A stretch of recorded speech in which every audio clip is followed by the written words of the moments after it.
Oh, I'm still showing 1 minute, but everybody's here that's going to be here, so we can start a minute early, right? Yeah, it's ready to go. It's going. All right. All rise for the Pledge of Allegiance.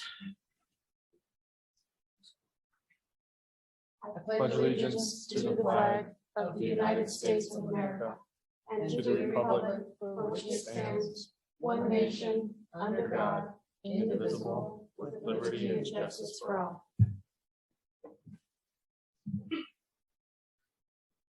I'd like to call the regular town council meeting for the town of Hudson for August 18th to order at 6 p.m. Can I get a roll call, please? Councilmember Stadler? Here. Councilmember Knoll? Here. Councilmember Chavez? Here. Councilmember Maestas? Here. Councilmember Hammack? Councilmember Warren? Here. Mayor Hargis? Here. Are there any additions to the agenda? No, ma'am. The point in our meeting for citizens' comments, anybody wishing to address the council on anything that's not already set for public hearing on the agenda may do so at this time. Step forward, state your name and address, and you have 3 minutes. Or online if anybody wishes to address the council.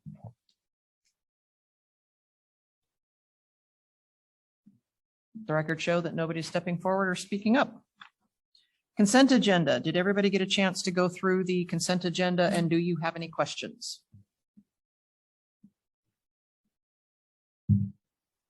If not, then I would entertain a motion. Make a motion to approve the consent agenda.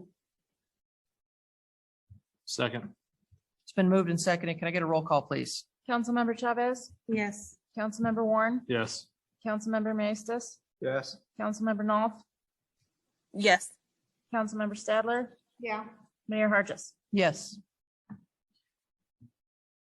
General business 2A, ordinance 21-08, an ordinance repealing chapter 5, article 1 of the Hudson Municipal Code and approving a new cable franchise agreement with Hudson LLC, second reading. Thank you. This is approved unanimously at the last meeting. It is brought back for second reading, and there were no amendments to this document between first and second reading. Does anybody have any questions? If not, then I would entertain a motion. I make a motion to approve ordinance 21-08 and ordinance repealing chapter 5, article 1 of the Hudson Municipal Code and approving a new cable franchise agreement with Hudson LLC. My second. Been moved and seconded. All in favor? Aye. Opposed? Motion carries.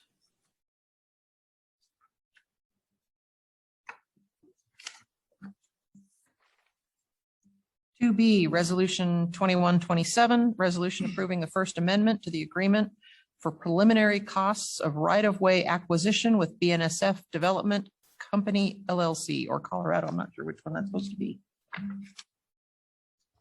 Is it Burlington Northern Development Colorado or Burlington Northern Development Company? The CO. Okay, thank you. Okay.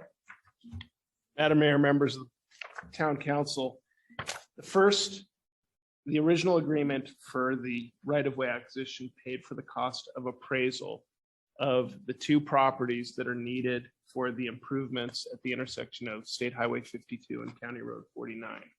This agreement, if approved, or this resolution, if approved, would approve the agreement for the second phase. The second phase is to go out and negotiate with the 2 property owners based on the appraisals, and again at BNSF's cost. So what's in here reflects the amount of paying for a right-of-way negotiator and the costs that BNSF has already offered to the property owners in this case. And I would note that the amount that was offered by BNSF to the property owners far exceeds the appraised amount. And so we asked them nonetheless to put that amount in the agreement, and then we'll go out, negotiate. We will provide them copies of the appraisals so they will see what an appraisal of their property looks like, and we'll try to get it done voluntarily Later on in the agenda tonight, you have an ordinance of intent to acquire that tells the property owners that the town is serious about acquiring this property so that BNSF can make the intersection improvements for the town. But you need both to do so, both this agreement and then approving the ordinance. Does anybody have any questions? The only question I have is when you said take that to them, you meant the property owners. the amount that BNSF first offered as well as the appraisal? So the way the process works, yes. Okay. So BNSF, the town and BNSF collaboratively will go out and negotiate with property owners. Based on the statute that applies to eminent domain, we will provide them a copy of our appraisal. They have a right to get an appraisal also at our cost. That too is covered by this Okay. agreement. But again, one of the property owners, we believe, just didn't realize the town was serious.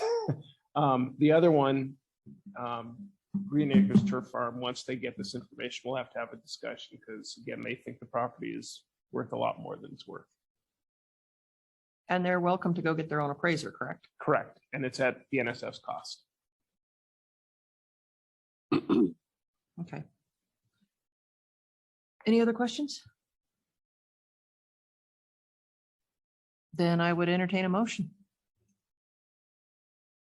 I make a motion to approve resolution 2127, a resolution approving the First Amendment to agreement for the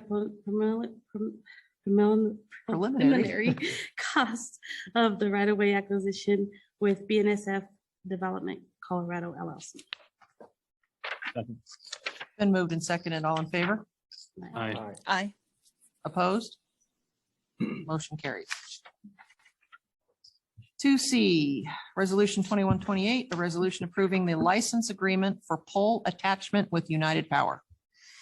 Thank you. This agreement is necessary for us to do the broadband project. This is an agreement between the town of Hudson and United Power to allow the town, as you can see here, non-exclusive license to the extent it may lawfully do so, to place, replace, relocate, modify, repair, maintain, and remove town's communication attachments. And it will be for, like I said, the Hudson Fiber Network. The Hudson Municipal Code is permitted to do this. We will not be charged for this. However, if there's anything on there that may require power, then that is something we would be metered for to pay, which is common. So this is one of the last agreements that we have to approve to get the broadband project on its way. Did we get any information from United Power on undergrounding, and are they going to put some of that, which is on poles, through the main section of town underground? Not with this agreement. We thought, actually, Allo thought that United Power had planned to do some things. And so they've already reached out to them, and United Power, I think, has already done it. It was in an alley somewhere in downtown. And so that we don't right now have any opportunities to try to jointly get some things done. But United Power knows that we're definitely looking at that. So if we open a trench, we'll be talking to them every time we do something like that to see if we can work with them in undergrounding whatever they have. Okay. I was just curious where that was. Does anybody else have any questions on this? If not, then I would entertain a motion. I make a motion to approve resolution number 2128, a resolution approving the license agreement for the pole attachment with United Power. Second. It's been moved and seconded. All in favor? Aye. Aye. Opposed? Motion carries. 2D, Resolution 2129, a resolution adopting a 3-mile annexation plan for the town of Hudson. Thank you. This is general housekeeping. It is something that is required annually by state statute to adopt. And you're doing so. It is This map does reflect Keensburg and the way they're growing and Lock Buoy. But it's the exact same resolution that you've now adopted. This will be the third year in a row. And I think you've adopted it before that. Does anybody have any questions on that? Yeah, there's 3 miles of predetermined number.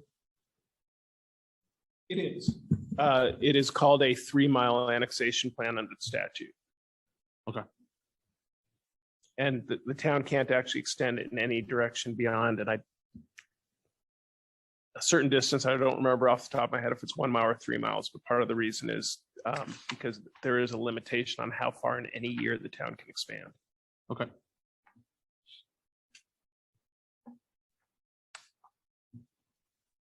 Any other questions? Then I would entertain a motion.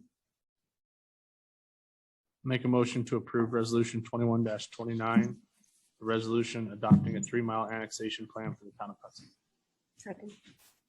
Been moved and seconded. All in favor? Aye. Opposed? Motion carries. 2E, Resolution 21-30, a resolution approving the Kelly replat, case number 21-03. Staff has a brief presentation. I'll give you a little background and I'll give you the standard requirements for replats and we'll go into the process and then we'll talk about Planning Commission's recommendation. So a little background, this property is located at 717 Grape Street. That is on the other side of the highway, south of 52. Grape Street is literally the street that's directly adjacent to I-76 on the west side of the highway, just for your reference. The applicant is proposing to replat the existing property from 8 underlying lots to 3. So if you remember in town, the original plat has 1 billion of the 25-foot wide by 125-foot long lots. And all of you who live in this plat own a couple to a few or maybe a few more of these lots that make up your property. This house was set up much the same way. It is a house that's literally on 8 of those lots. So the property owner is proposing to remove some of those underlying lot lines. Like I said, there's 8 lots right now. They're going down to 3 lots. The property is zoned R2. The surrounding properties to the south are R1, and then in around this property are also zoned R2. The actual uses are all residential, with the exception of the highway, obviously, and this property is right next to the highway. Let's see here. The property in our comp plan is designated as variable density residential, which any future land uses would need to really comply with the kind of the densities and the uses surrounding it. So if it was residential, which R2 allows for single family, multifamily, 2-family or duplex type dwelling units on them. There are some standards that will limit you in how many dwelling units you can put on a property. So there's so many square feet per dwelling unit. There's a minimum lot width for each dwelling unit. So there are limitations that are in the zoning standards that will dictate what kind of development can go on these parcels, but your general uses are going to be residential in nature. And any redevelopment of this property needs to meet the R2 standards. So setbacks, minimum lot size, everything, like I said, like that. We look at that during building permitting. So we'd make sure that all those standards are met at that point in time. And again, this property is made up of 8 lots. It's going to 3 lots. So it's actually reducing the overall number of lots in the development. So there are no subdivision improvements required as a result of that. This subdivision plat went through review for the subdivision and the zoning regulations. Both are being met. Both of the zoning and the subdivision requirements are being met. Normally, I'll bring you a plat that maybe has some additional red lines they've got to correct, and they'll come back. And so we recommend approval conditionally, but this plat is good to go in terms of it doesn't have any outstanding conditions or red lines that they need to make on the plat itself. We did have some public comment at the Planning Commission meeting. So the Planning Commission recommended approval to you for this replat. There was a neighbor who was present at the Planning Commission meeting. They were concerned about drainage on the property. If you all know about this property, the highway sits much higher than the property itself. So it was an understanding concern. We do have development requirements when it comes to drainage and whatnot in the development of property. So we did discuss that with that particular member of the public and answered a few more general questions about zoning and building. Again, the Planning Commission did recommend approval of the replat, and that's all I have for my presentation. Sorry, I'm not signing, I'm bugging away. So if you have any questions, I'm happy to answer them. Does anybody have any questions?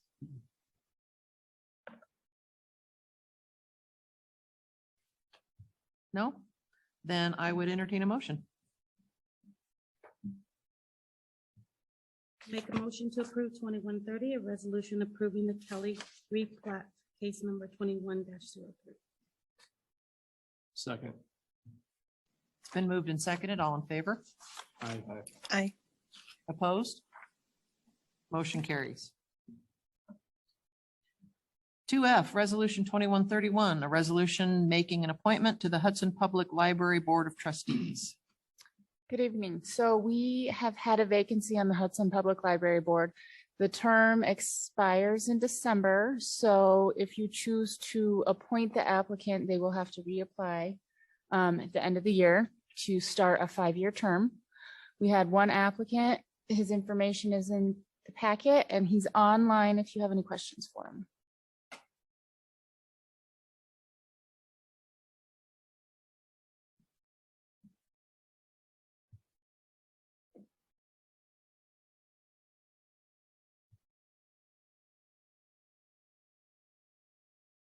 I don't have any questions for him. Does anybody else have any questions? No? No. Rick, you want to tell us a little about yourself?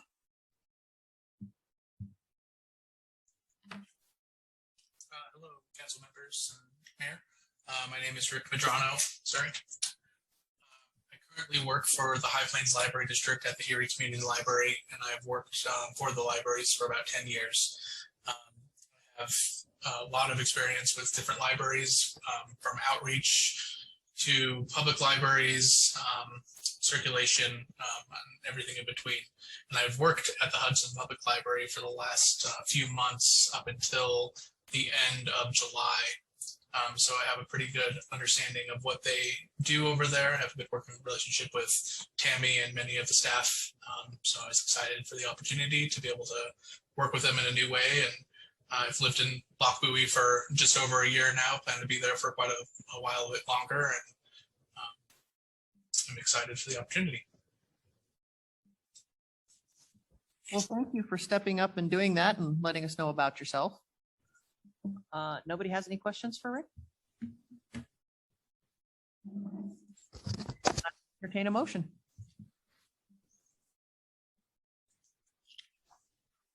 I make a motion to approve resolution 21-31, a resolution making appointments to the Hudson Public Library Board of Trustees. Second. It's been moved and seconded. All in favor? Aye. Aye. Opposed? Motion carries. Congratulations, Rick. Thank you. I appreciate it.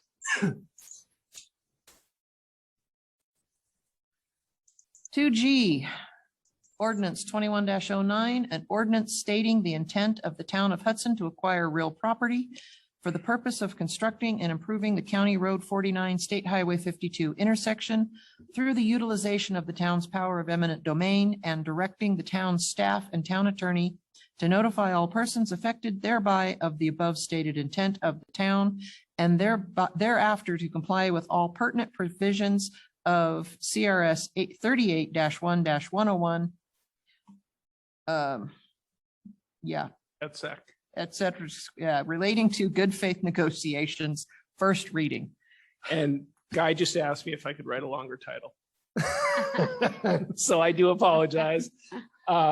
But this is the ordinance I referenced when it related to the resolution with BNSF and approving the payment for the cost of right-of-way acquisition.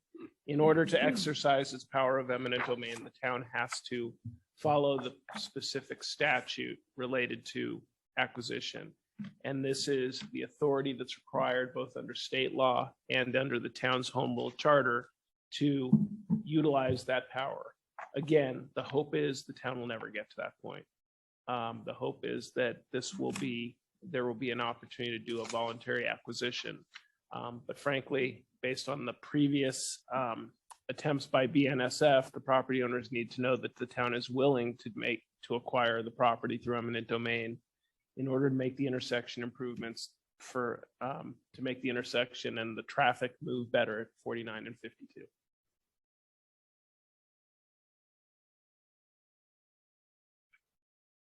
Does anybody have any questions?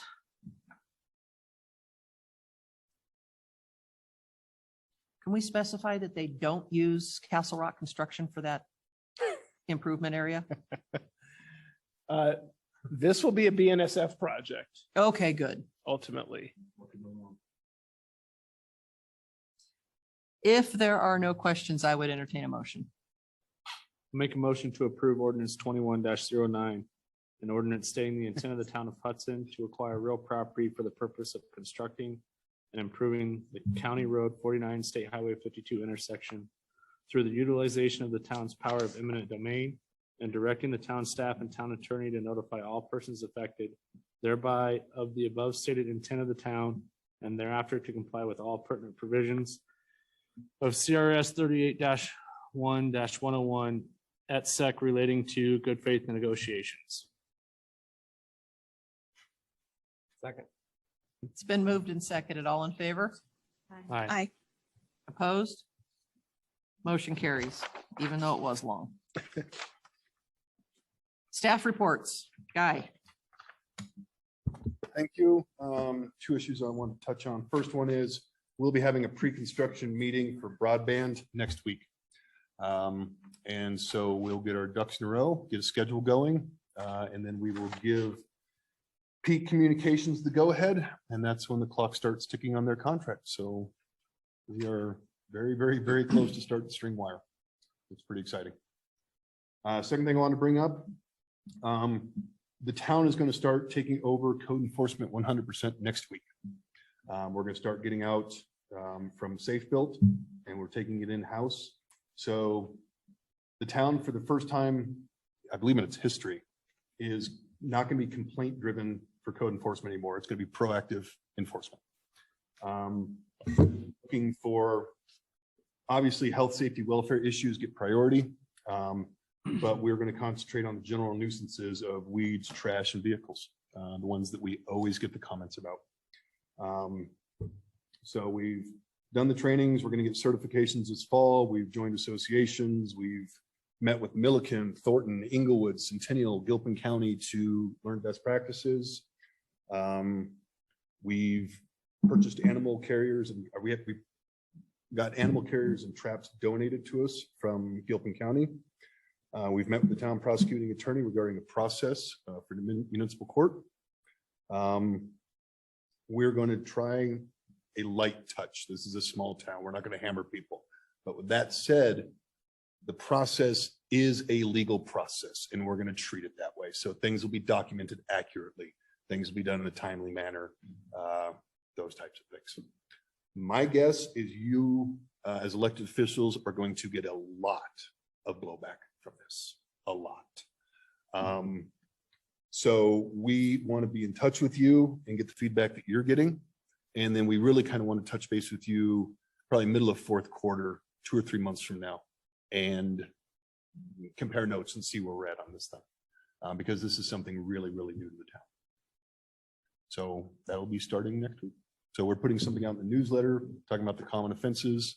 We're probably going to be doing a direct mailer talking about citizens' responsibilities to the middle of the alley, which I'm not sure most citizens know. And we're going to really try to get education out there to inform the citizens of what some of the basic code enforcement issues are. And it's not going to be called code enforcement anymore. No, where it's the community service officers who will be doing it. Okay. That's what I got. Anything else? No, ma'am. Corey, Nothing this evening. Charity, Nothing. Hunter.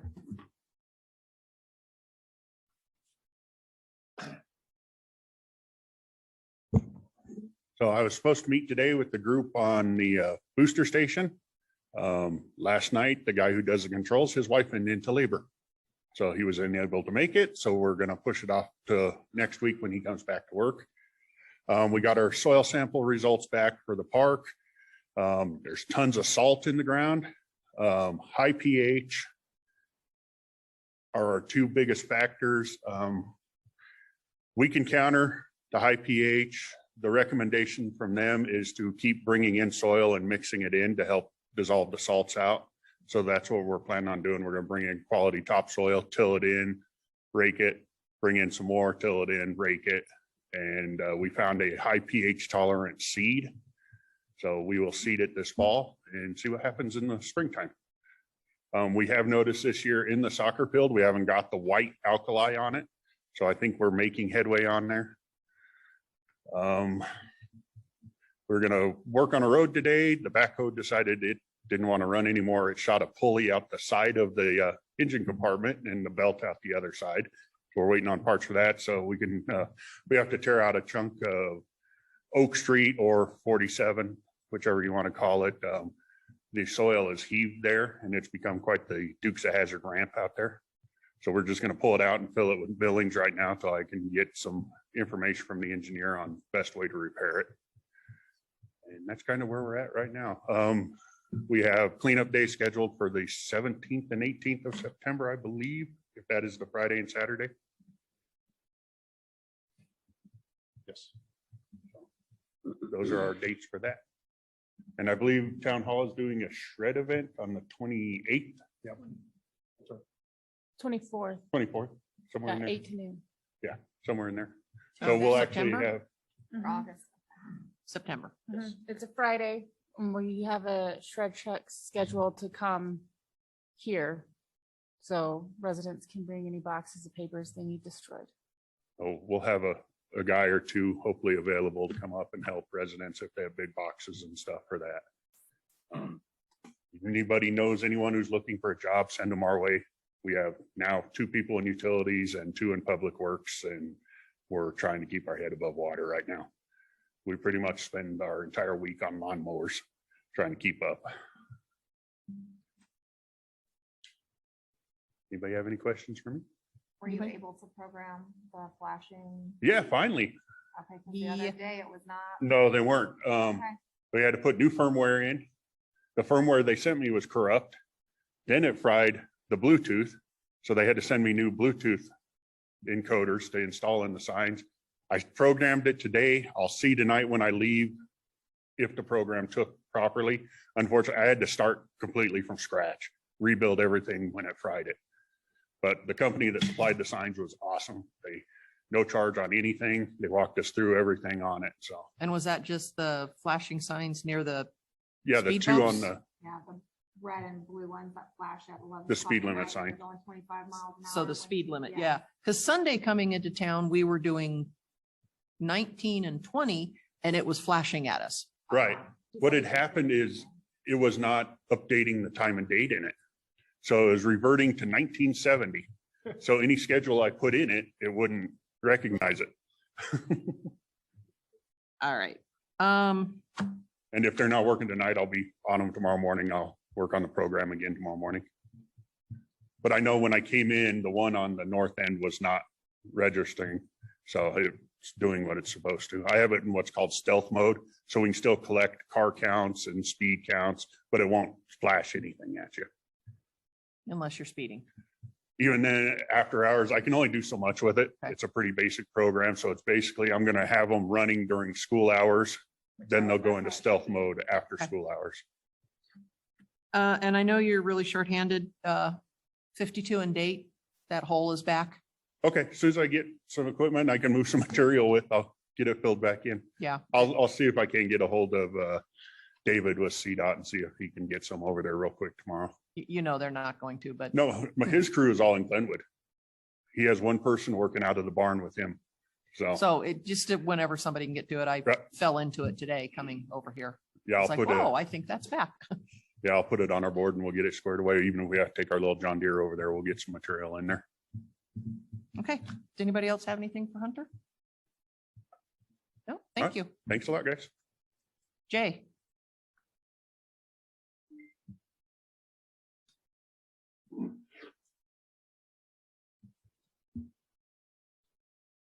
I just like watching you walk up after Hunter with that I mic. just said the same thing to Corey. I know, it's gonna poke my eye out one day.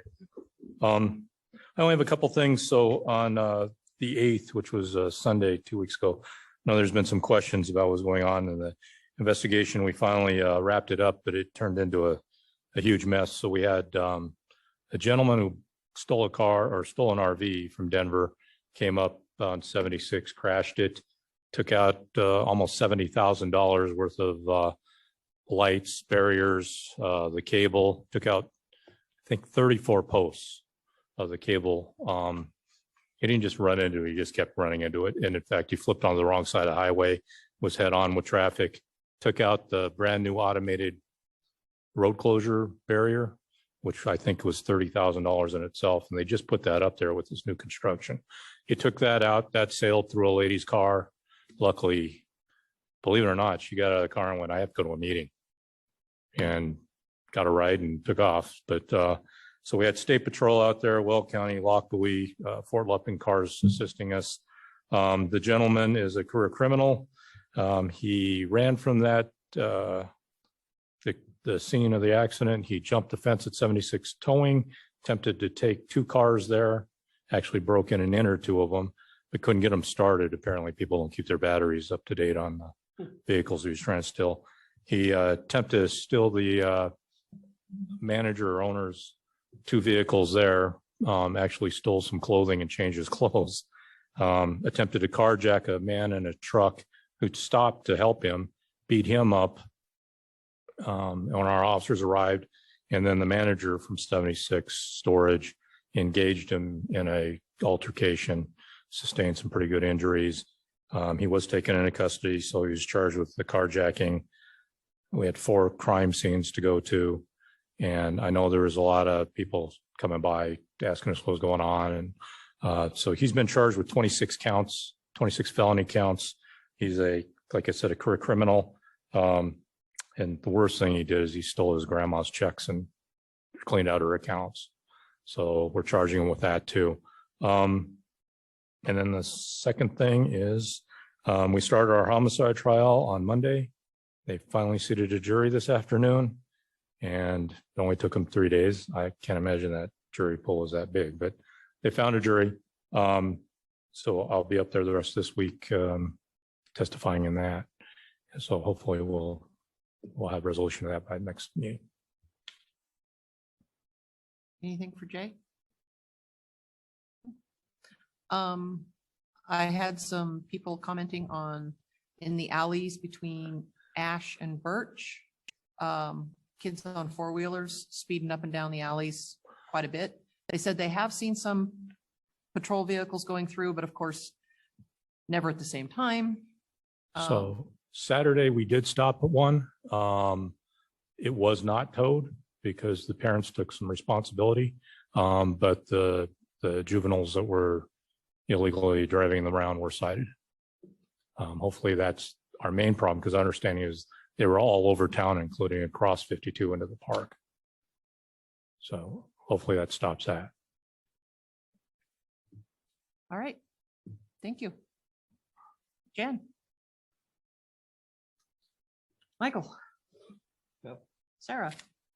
Just the meeting minutes need to be updated. Council's just missing one, so that's not bad, but all the other ones still are where they've been at all the times I mentioned it. So no planning commission, no. No. Okay. Maria. Last movie night is on the 21st. This weekend. Daniel. I have a few things sitting in front of Michael's computer there as a little thank you note to the council. If you guys want to take a look at that and pass it around, it's kind of nice. The Southeast Weld Chamber Banquet is going to be on October 9th at the sanctuary again. If you guys want to go, we need to get a table reservation in soon, so let us know. Just got this today or yesterday. Anyway, we're all going to put it on the website, and we're putting it out on the Facebook pages too. Weld County Commissioners have announced an essay and art contest for all Weld County students. So anybody that you know of that kids, high school, middle school, who wish to enter that can. High Plains Library District is looking for a new trustee, so we need somebody from here who's willing to go up and help with making the appointment. I don't remember when that meeting is. We need to give High Plains Library District the name and email address of our representative by September 24th. And then the candidate applications will be out to you by October 4th. And the meeting is set for October 22nd, which is a Friday from 1 to 3 p.m. Is there anybody who is willing or who can do that? I know everybody's got full-time jobs now or full-time kids. Candace, are you at all available for that? I'm not this time. You think so? When is the date again? I'll give you all the information. If you can do it, get your information to Charity so she can pass it on. And then, of course, the Weld County Community Leaders Luncheon for the United Way. If anybody's interested in that, September 21st, which is a Tuesday from 11:30 to 1, and it's up in Greeley. And I know that's probably not doable for most of us on the council, but thought I would bring it up. And I think that was everything on my list. So citizens' comments. Anybody wishing to address the council on anything that was not already addressed during the meeting may do so at this time. Okay. Let the record show that nobody is speaking up or stepping up. Go ahead. Oh, I make a motion for us to go into executive session pursuant section 3.12(1)(c) for matters of attorney-client privilege to receive legal advice from attorney representing the town, and for matters required by law to be kept confidential regarding the intergovernmental agreements. Second. It's been moved and seconded. All in favor? Aye. Aye. Motion carries. We're now in executive session at 6:36. Tonight, we're going to hold it in here. What? Would you want to leave it on Zoom since Candace is in? I can call her. Why? Can you call her? Okay. Why don't we do We'll that? give you a call, Candace.